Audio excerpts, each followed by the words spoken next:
मोदी 3.0 सरकार की ताजपोशी की तैयारी चल रही है। मोदी 9 जून को शाम 6 बजे तीसरी बार प्रधानमंत्री पद की शपथ लेंगे। अब सरकार बनाने की तैयारियां चल रही हैं। अब से थोड़ी देर के बाद पुराने संसद भवन के सेंट्रल हॉल में एनडीए सांसदों की बैठक होगी। इसमें मोदी को एनडीए संसदीय दल का नेता चुना जाएगा। एनडीए की बैठक के लिए नेताओं का संसद भवन पहुंचना शुरू हो गया है। उत्तर प्रदेश के सीएम योगी आदित्यनाथ संसद भवन पहुंच चुके हैं। बैठक में एनडीए के सभी 293 सांसद शामिल होने जा रहे हैं। आप गाड़ियों का काफिला देखते रहिए, एक एक करके सभी संसद भवन के सेंट्रल हॉल पहुंच रहे हैं। एक तरफ नीतीश कुमार के घर पर जेडीयू के विनिंग सांसदों की बैठक चल रही है। चिराग के घर पर एक अलग मीटिंग चल रही है। दिल्ली की बात करें, मुख्यमंत्री योगी आदित्यनाथ उत्तर प्रदेश के, वो भी पहुंच चुके हैं। उत्तर प्रदेश को लेकर मीटिंग चल रही है। मंत्रालय बनाना है, बंटवारा करना है। ये बंटवारा कैसे होगा, किन समीकरणों का ध्यान रखा जाएगा, पाल, पासी, कुर्मी, कुशवाहा, ब्राह्मण, राजपूत, भूमिहार, किसे कितना प्रतिनिधित्व दिया जाएगा, हर एक चीज पर बिंदुवार मंथन किया जा रहा है। हमारे साथ हमारे सहयोगी अविनाश तिवारी जुड़ गए हैं। अविनाश, इस वक्त आप कहां पर मौजूद हैं? देखिए मीनाक्षी, इस वक्त मैं मध्य प्रदेश भवन में मौजूद हूं और यहाँ की तस्वीरें एक बार आपको दिखा देता हूं कि यहाँ पे जितने भी सांसद हैं मध्य प्रदेश से जो निर्वाचित होकर के आए हैं, उनको आज सुबह मुख्यमंत्री मोहन यादव ने ब्रेकफास्ट पे बुलाया था और ये सारे सांसद अब ब्रेकफास्ट करके निकल रहे हैं, संसद भवन की ओर जा रहे हैं। और मुख्यमंत्री मोहन यादव भी यहाँ से संसद भवन के लिए जा चुके हैं। चूंकि 11 बजे जिस तरीके से बैठक होनी है तो सभी सांसदों को समय पर पहुंचना है, तो इसलिए सभी सांसद अब यहाँ से एक एक करके निकल रहे हैं। कई सांसद यहाँ से निकल भी गए हैं। तो जिस तरीके से आज प्रधानमंत्री नरेंद्र मोदी को एनडीए का नेता चुना जाएगा, उसके पहले जितने भी सांसद हैं एनडीए के वो संसद भवन पहुंच रहे हैं। जितने भी मुख्यमंत्री हैं बीजेपी शासित राज्यों के वो पहुंच रहे हैं, डिप्टी सीएम पहुंच रहे हैं। सवाल अविनाश, मध्य प्रदेश से अगर प्रतिनिधित्व की बात होगी तो कितने चेहरे मध्य प्रदेश के दिखाई देंगे कैबिनेट में? देखिए, अगर बात करें तो मध्य प्रदेश से इस बार क्लीन स्वीप हुआ है। 29 से 29 सीट जीत कर आई है। और इस बार अगर बात करें तो 5 से 6 मंत्री मध्य प्रदेश से बनाए जा सकते हैं, जिनमें अगर बात करें तो प्रमुख तौर पे ज्योतिरादित्य सिंधिया हैं जो कि गुना से जीत करके आए हैं, शिवराज सिंह चौहान है विदिशा से जीत के आए हैं। इन दोनों का मंत्री बनना तय है। इसके अलावा अगर बात करें तो वीडी शर्मा रेस में है, फगन सिंह कुलस्ते रेस में है और भी तमाम सारे जो अन्य सांसद हैं वो भी रेस में है। एक तस्वीर अविनाश में पहले दिखा दूं दर्शकों को। उत्तर प्रदेश के मुख्यमंत्री योगी आदित्यनाथ को इस वक्त आप देख रहे हैं, वो पुरानी संसद के सेंट्रल हॉल में पहुंचते हुए दिखाई दे रहे हैं। सुधा मूर्ति से उनकी बातचीत हो रही है, नारायण मूर्ति की पत्नी, उनसे बातचीत करते हुए ये तस्वीर इस वक्त अभी आपने देखी। पहुंच चुके हैं मुख्यमंत्री योगी आदित्यनाथ। उत्तर प्रदेश के नतीजे लोकसभा चुनावों में बड़े ही हतोत्साहित करने वाले थे। ऐसे में अब जब मंत्रिमंडल का बंटवारा होगा तो पहले तो आपको यही बता दें कि 7 तो केंद्रीय मंत्री थे जो चुनाव हार गए हैं। कई सारे एमओएस हैं जो चुनाव हार गए हैं। अब ऐसी परिस्थिति में जब मंत्रिमंडल का बंटवारा किया जाएगा तो उत्तर प्रदेश को कितना प्रतिनिधित्व मिलता है, उसमें जातिगत समीकरणों का कितना ख्याल रखा जाता है, ये देखने वाली बात होगी। हमारी सहयोगी रुचि कुमार भी जुड़ गई है। रुचि, हम आपसे भी चर्चा करेंगे, लेकिन एक बार पहले मध्य प्रदेश पर बात पूरी कर लें। अविनाश, आप ये कह रहे हैं कि शिवराज सिंह चौहान, ज्योतिरादित्य सिंधिया, फगन सिंह कुलस्ते, ये वो 3 नाम हैं जिनकी तो श्योरिटी दिखाई दे रही है कि कैबिनेट में हो सकती है। इसके अलावा और कौन से नाम हैं?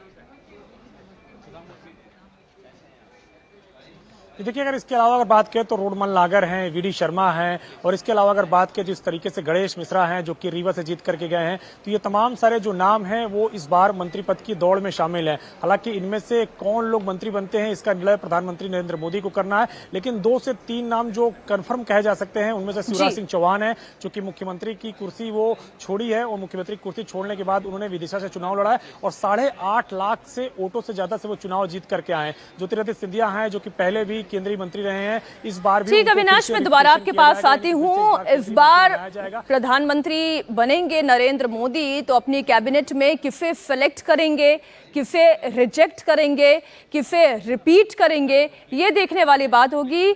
मुख्यमंत्री योगी आदित्यनाथ जो हैं वो सेंट्रल हॉल में पहुंच चुके हैं और सबसे ज़्यादा नज़र उत्तर प्रदेश में इस बात को लेकर ही कि कैबिनेट में किसे रिपीट किया जाएगा। आपने देखा कि कैसे 7 केंद्रीय मंत्री चुनाव हार गए। एक लंबी लिस्ट 13 एमओएस मिनिस्टर्स की जिन्होंने चुनाव हारा है। ऐसे में अब सवाल ये उठ रहा है कि किसे जगह मिलेगी कैबिनेट में, और उसमें ब्राह्मण होगा, कोई राजपूत होगा, या भूमिहार समाज से होगा, कोई पारसी होगा, कोई पासवान होगा, कोई कुर्मी जाति का प्रतिनिधित्व करने वाला होगा, कोई यादव समाज का प्रतिनिधित्व करने वाला होगा। इस पर हमारी नजर बनी रहेगी। रुचि,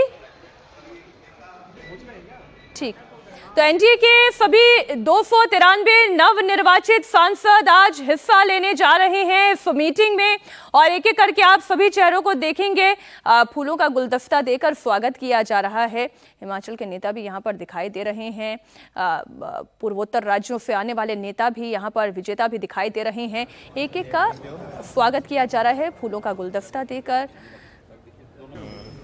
इतना तो तय है कि सरकार बन रही है, लेकिन यह भी तय है कि इस बार सहयोगियों के दम पर यह सरकार बन रही है। बीजेपी अपने दम पर बहुमत हासिल नहीं कर पाई है, इसलिए सहयोगियों का साथ बीजेपी के साथ बना रहे, इसके लिए हर समीकरण को साधना जरूरी होगा। मसलन टीडीपी और जेडीयू की ही बात करें, दोनों राज्य ऐसे हैं जो विशेष राज्य का दर्जा चाहते हैं। तो क्या विशेष राज्य का दर्जा दिया जा सकता है, या फिर प्रयास यही किया जाएगा, ये देखिए विजय मुस्कान दिखाते हुए, या फिर प्रयास यही किया जाएगा कि 2 कैबिनेट, उसके अलावा राज्य मंत्री का पदभार देकर इन सहयोगी दलों को एकोमोडेट किया जाए।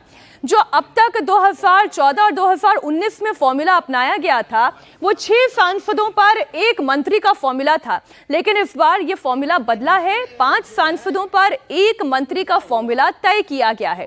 और ऐसी परिस्थिति में जेडीयू की जो मांग है वो आपको बता दें, जेडीयू चाहती है कि 2 कैबिनेट मंत्री का पद हो, इसके अलावा 2 राज्य मंत्री का पद हो, विशेष राज्य के दर्जे की अलग से मांग की जा रही है।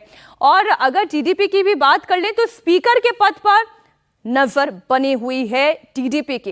लेकिन कोई भी सरकार ये चाहती है कि जो स्पीकर का पद है वो ऐसी परिस्थिति में बहुत महत्वपूर्ण हो जाता है जब किसी भी सरकार का बहुमत परीक्षण होता है, और सबसे बड़ा दल होने के नाते बीजेपी ये चाहेगी कि स्पीकर का पद हर हाल में उनके पास ही बना रहे। लेकिन जैसा कि नरेंद्र मोदी जाने जाते हैं आउट ऑफ द बॉक्स सोचने के लिए, सरप्राइज देने के लिए, तो संभावना यह है कि जो भी मंत्रिमंडल की तस्वीर आप देखेंगे उसमें एक सरप्राइज एलिमेंट जरूर होगा।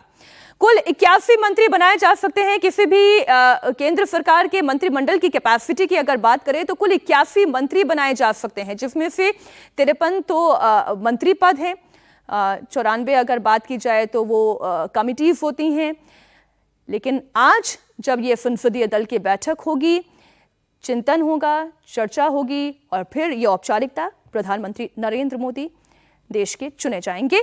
हमारे सहयोगी रुचि कुमार जुड़ रही हैं। रुचि जी, आपका इंतजार कर रहे थे, बात उत्तर प्रदेश की हो रही है, और योगी आदित्यनाथ भी हमने तस्वीरों में देखे। योगी आदित्यनाथ से जो अपेक्षा थी, जो उत्तर प्रदेश से अपेक्षा थी, वो सभी जानते हैं कि पूरी नहीं हो पाई है। इसलिए कैबिनेट में चेहरों का चुनाव किस आधार पर किया जाएगा, इससे लेकर क्या मंथन हुआ है अभी तक?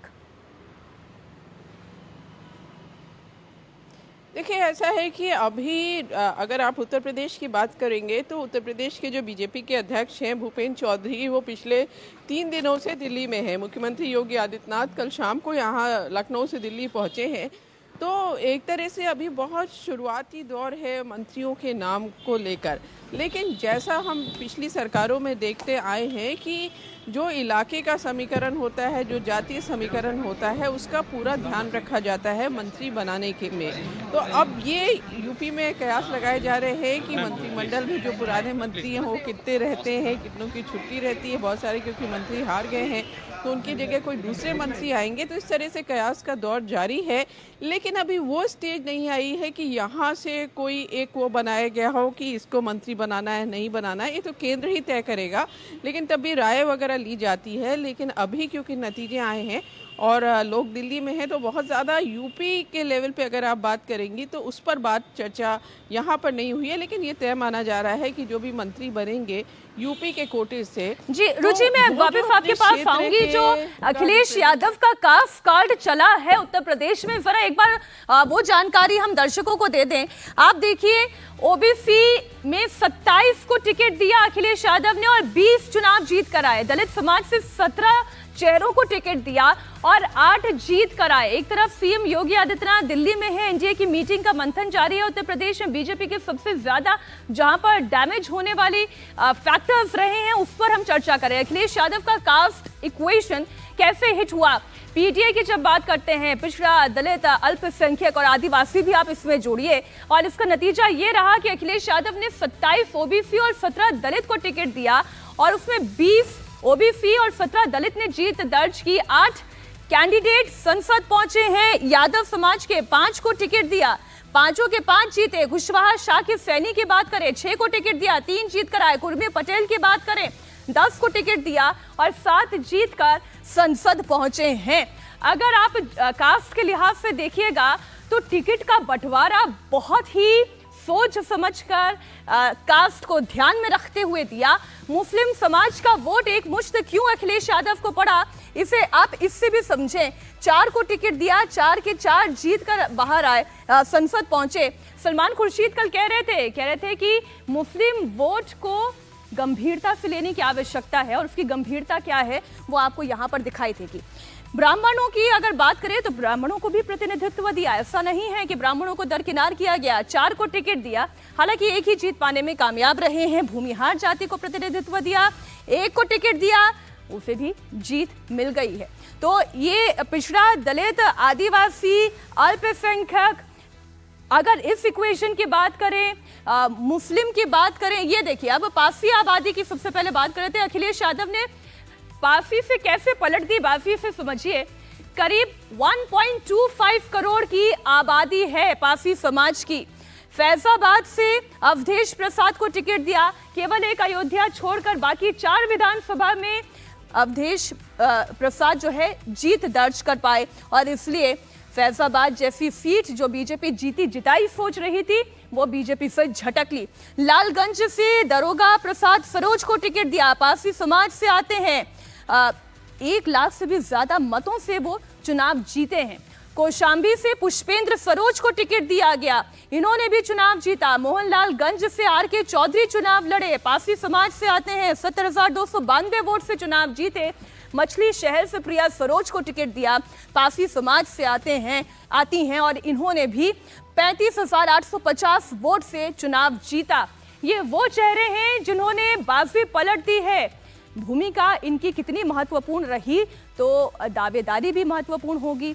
और उत्तर प्रदेश में को ध्यान में रखते हुए जब मोदी कैबिनेट तैयार करेंगे तो उसमें पासी समाज को भी प्रतिनिधित्व देंगे। ये इसलिए जरूरी हो जाता है क्योंकि अखिलेश यादव के साथ पासी समाज कैसे खड़ा हुआ दिखाई दे रहा है वो इस डिटेल से आप समझ पाएंगे। रुचि, ये जो अभी डिटेल हमने सामने रखी, ना अयोध्या ना काशी, इस बार पासी, वो पीडीए वाला जो दिखाई दिया है, वो चमत्कार दिखाई दिया है। इसलिए जब मंत्रिमंडल भी बनाया जाएगा तो मोदी इस बात का ध्यान रखेंगे कि पासी समाज को प्रतिनिधित्व दिया जाए।